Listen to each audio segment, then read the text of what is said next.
আসসালামু আলাইকুম। নবম ও দশম শ্রেণীর শিক্ষার্থীরা, আমরা আজকে আলোচনা করবো অনুশীলনী 16.2 এর অঙ্ক নাম্বার হচ্ছে 12। এই 12 নম্বর অঙ্কটা ট্রাপিজিয়াম। আপনারা কিভাবে ট্রাপিজিয়ামের ক্ষেত্রফল বের করবেন আজকে সম্পূর্ণ ভিডিওটা দেখলে আপনারা সহজে বুঝতে পারবেন। আসুন তাহলে আমরা আগে প্রশ্নের আলোকে একটা ট্রাপিজিয়াম অঙ্ক করার চেষ্টা করি। হচ্ছে একটা ট্রাপিজিয়ামের সমান্তরাল বাহুদের দৈর্ঘ্য যথাক্রমে 31 এবং 11। সমান্তরাল মানে হচ্ছে একটা বাহু হবে 31 আর একটা বাহু হবে 11। আপনি কি করবেন, উপর এবং নিচে, উপর এবং আমরা এই যে বাহুটা আঁকলাম, এই যে বাহুটা আমরা ধরার চেষ্টা করুন 31, আর উপর নিচে একটা বাহু, উপরে একটা বাহু আঁকবেন, এটা বাহু হচ্ছে 11। এই যে 11, তার মানে হচ্ছে এটা হচ্ছে 11 cm, 11 সেন্টিমিটার। আর এই বাহুটা হলো সবটা সামনে থেকে শুরু করে এই যে পিছনের পর্যন্ত। এই জন্য আমি বোঝানোর জন্য একটা থার্ড ব্র্যাকেট দিয়ে এটা বোঝালাম। এটা হচ্ছে 31, কত বলছে 31, তার মানে হচ্ছে 31 cm।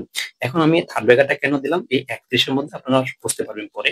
তাহলে আমরা একটা বাহু আঁকলাম নিচে 31, এই 31 কে থার্ড ব্র্যাকেট দিয়ে প্রথম থেকে লাস্ট পর্যন্ত বোঝালাম এটা 31, আর উপরে একটা বাহু আঁকলাম 11 cm। তারপরে কি বলছে, অপর অপর বাহুর দৈর্ঘ্য হচ্ছে, অপর যে দুইটা বাহু আছে এটা হচ্ছে 10 আর 12। তার মানে হচ্ছে এই যে বাহুটা যোগ করবেন, এখান থেকে এখানে যোগ করবেন, এটা হচ্ছে 10 সিএম, তারা বলে দিছে 10 সিএম। আর তারপরে আপনি যদি এটা যোগ করবেন, এটা হচ্ছে 12 সিএম। তার মানে এখানে একটা মান দেওয়া আছে।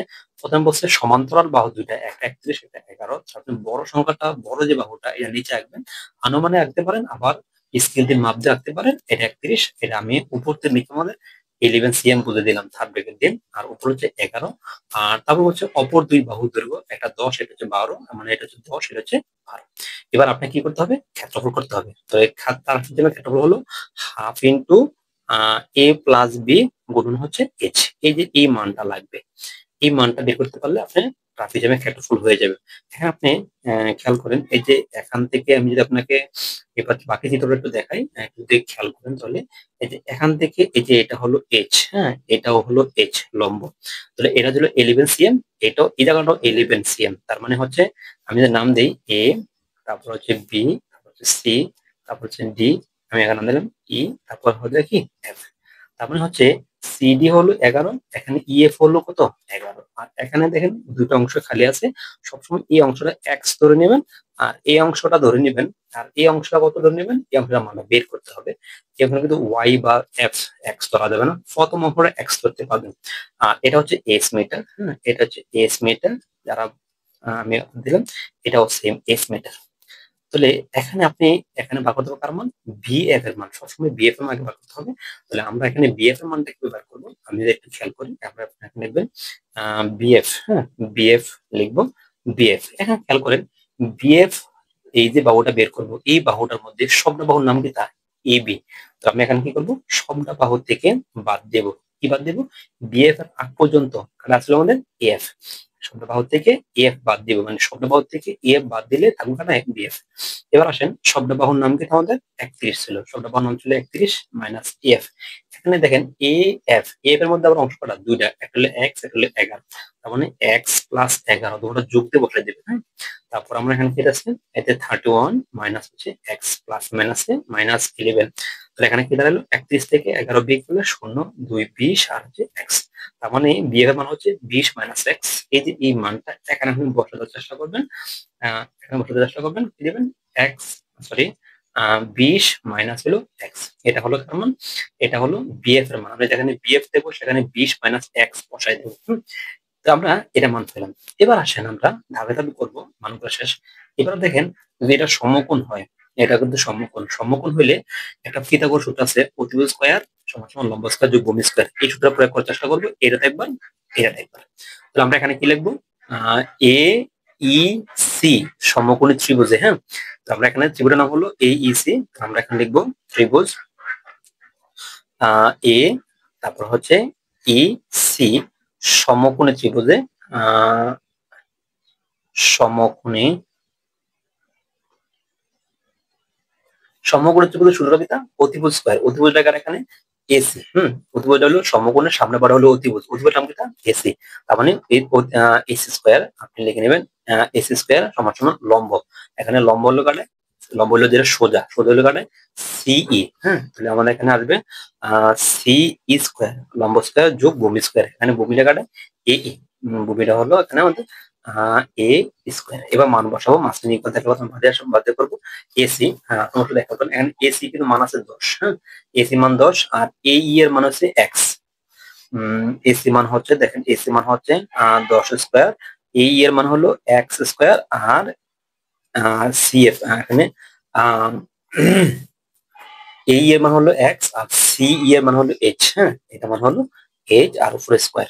তাহলে আমি এখানে সুতরাং আসতে পারি এক্স স্কোয়ার প্লাস হচ্ছে এক্স স্কোয়ার 10 হলো 100। দেখেন আমরা এক্স স্কোয়ার এবং এক্স স্কোয়ার দেখবো, সেখানে 100 বসা দেবো। আমরা এটাকে 1 নং ধরে নিলাম। এখন তাহলে শিক্ষার্থী বলুন আমরা কি পাইলাম? প্রথম সমকোণী ত্রিভুজের এই মানটা পাইলাম। তার মানে আমরা এই সমকোণী ত্রিভুজের মান পাইলাম। আমরা এখন আবার এই সমকোণী ত্রিভুজের মান বের করব। এটা হচ্ছে সমকোণ আর এখন অতিভুজ কাটায় বিডি স্কোয়ার। তাহলে আমরা এখানে বিডি স্কোয়ার সমান সমান ভূমি বিএফ স্কোয়ার। তাহলে এটা কোনটা তোমরা বলো? বিএফডি সমকোণ ত্রিভুজ হলে আমরা এখানে আবার আরেকটা পার্ট করব, 2 নম্বর পার্ট করব। এখানে লিখবো আবার বি এফ ডি। আবার সমকোণী ত্রিভুজ হলে সমকোণী ত্রিভুজ হলে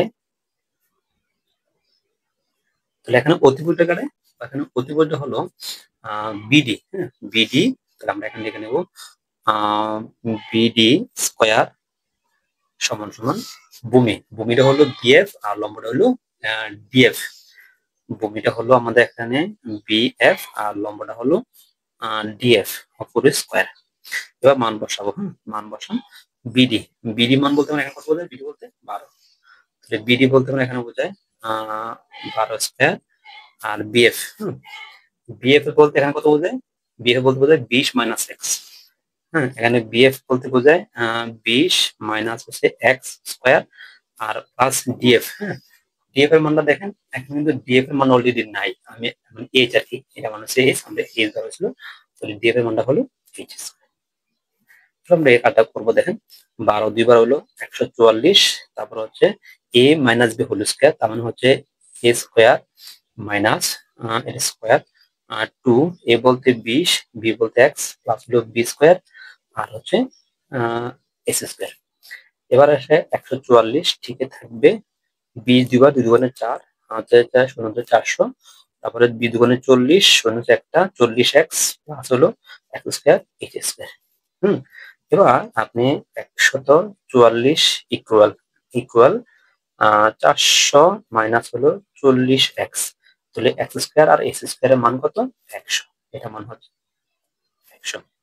এবার আপনি খেয়াল করেন, এটা যোগের 100 যোগের 100 যোগ হলো 500। যোগের 500। তাহলে এখানে ইকুয়াল আছে 144, 144 এর দিকে ইকুয়াল ফর আছে 500 বিয়োগের আগে নিয়ে আসেন, না ইকুয়াল ফর আছে 500 যোগের আগে নিয়ে আসেন, 500 বিয়োগের দেবো আর আছে মাইনাস আছে 40 এক্স। তাহলে এবার আমাদের আমরা কি করতে পারি? আমি যদি এখানে এই পার্টটা আপনাদের দেখাই, এই পার্টটা এখানে দেখাই তাহলে সুবিধা হবে। দেখেন মাঝখানে ইকুয়াল আছে প্রথমে বাদে হবে। তাহলে এখানে আমাদের কি রইলো? বিয়োগের কত রইলো? তার মানে এটা থেকে বিয়োগ করলে, বিয়োগ হলো 500, তাহলে আমাদের কত হয়? 356। তার মানে 356 আর ইকুয়াল হলো কত? মাইনাস 40 এক্স, মাইনাস 40 এক্স, এই মাইনাসের মানসে কাটা। তার মানে আমি বাক্য কারণ আমরা একটু সাজালে 40 এক্স ইকুয়াল হচ্ছে 356। আমি বাক্য কারণ এক্স এর মান, এক্স এর লগে 40 গুণে পরে গেল ভাগে, তার মানে 356। সুতরাং এক্স এর মানটা কত পারে? 356 ভাগ হলো 40। তাহলে ভাগ করলে আসে আমাদের 8.9। এটা হচ্ছে এক্স এর মান। দেখুন এক্স দেবো, সেখানে 8.9 বসাবো। সেক্ষেত্রে বন্ধুরা আমরা সর্বশেষ প্রয়োজন এস এর মান। আমরা যদি এক্স মান 8.9 এখানে বসাই দিই, আমরা এস মান পেয়ে যাবো। তো আমরা এক্স এর মানটা বসাবো, কয় নং বসাবো? 1 নং বসাবো। সেক্ষেত্রে বন্ধু আমরা এবার লিখবো এক্স এর যে মানটা পাইছি, আমরা ওই মানটা প্রথম যে সমকোণী ত্রিভুজ করতে গিয়ে যে 1 নং পাইছিলাম ওইটাতে বসাবো। দেখো এক্স এর মান 1 নং বসাই। আমরা কি ছিল আমাদের? 1 নম্বর ছিল আমাদের এক্স স্কোয়ার প্লাস হচ্ছে এস স্কোয়ার ইকুয়াল হচ্ছে 100। আমরা এটা পাইছিলাম। তাহলে আমরা যেখানে এক্স বলতে 8.9 বসাই দেবো। এক্স বলতে 8.9 স্কোয়ার প্লাস হচ্ছে এস স্কোয়ার আর ইকুয়াল হচ্ছে কত 100। এবার আমরা 8.9 দুইবার গুণ দেবো, 8.9 গুণন 8.9 কত আমরা খেয়াল করবো। তো সেক্ষেত্রে বন্ধুরা 8.9 দুইবার গুণ দিলে হয় 79.21 আর হচ্ছে প্লাস হচ্ছে এস স্কোয়ার আর ইকুয়াল ছিল 100। এবার আমরা কি করবো বার করবো এস স্কোয়ার এর মান ইকুয়াল 100 দেবো, এটা আছে ইকুয়াল প্লাস এটা মাইনাস 79.21। আমরা এখান থেকে 79.1 বাদ দেবো, 100 থেকে 79.21 বিয়োগ দেবো। তাহলে আমরা লিখবো আগে কেটে দিই, তাহলে 100 বিয়োগ দিব 79.21। আমরা এখানে আসে এস ইকুয়াল 20.79 79 এই স্কোয়ার আছে ইকুয়াল পরে গেলে এটা রোড হবে। তার মানে সুতরাং এটাকে রোড করলে কত হয়, আমরা যদি 20.79 রোড করি তাহলে আমরা এখানে আগে রোড দিতে হবে, রোড 20.79 প্লাস আমাদের 4. এই মানটা আসে 4.56, এসে মান আসে 4.56। দশমিকের পরে যদি 3 নম্বর ঘরটা 5 বা 5 বেশি হয় তাহলে 2 নম্বর ঘরটা একবার বলে মানে 56 হবে। তাহলে আমরা এসে মান পেলাম 4.56। আশা করি আমরা এতটুকু বুঝতে পেরেছি। এখন আমরা এসে মানটা পেয়ে গেলাম। এবার আমরা সর্বশেষ আমাদের যে প্রশ্ন ছিল ক্ষেত্রফল নির্ণয় করা মানে ট্রাপিজমের ক্ষেত্রফল। তাহলে আমরা এখন লিখবো ট্রাপিজমের ক্ষেত্রফল, ট্রাপিজিয়ামের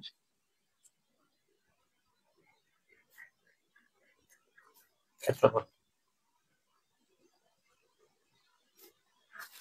ট্রাপিজিয়ামের ক্ষেত্রফল সূত্র হলো half into a plus b into হলো এইচ। এটা যে ট্রাপিজিয়ামের ক্ষেত্রফল সূত্রটা, half into a plus b into H. এখানে হাফের হাফ টিকে থাকবে এ। এ বলতে হচ্ছে বড় বাহুটা আর হচ্ছে ছোট বাহুটা। এ হচ্ছে এখানে খেয়াল করেন এ বলতে কোনটা, এ বলতে সবসময় দেওয়া থাকবে, দেওয়া ছিল 31 এবং 11। প্রথম দুইটা বাহু দেওয়া ছিল, এই দুইটা বাহু হলো ট্রাপিজিয়ামের, এটা হচ্ছে এ, এটা হচ্ছে বি, আর ওটা লাগবে না। তো আমাদের এখানে এ বি বলতে বোঝায় 31 যোগ হলো 11, আর এস মধ্যে আমরা এস মানে যে পেলাম 4.56 পাইছি। এবার আমরা গুণ করব, যোগ বিয়োগ করব, হয়ে যাবে হাফ। এখানে গুণের সম্পর্ক। আমি যদি আপনাকে এখানে গুণটা দেখাই কিভাবে গুণটা করবেন,